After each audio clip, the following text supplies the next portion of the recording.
History of White House. The first president, George Washington, selected the site for the White House in 1791.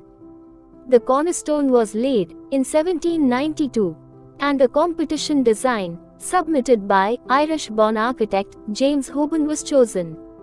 After 8 years of construction, President John Adams and his wife Abigail moved into the unfinished house in 1800. During the War of 1812, the British set fire to the president's house in 1814. During the late 19th century, various proposals were made to significantly expand the president's house or to build an entirely new house for the president, but these plans were never realized. I hope you all like this video. Like, comment, subscribe and click the bell icon. Thank you.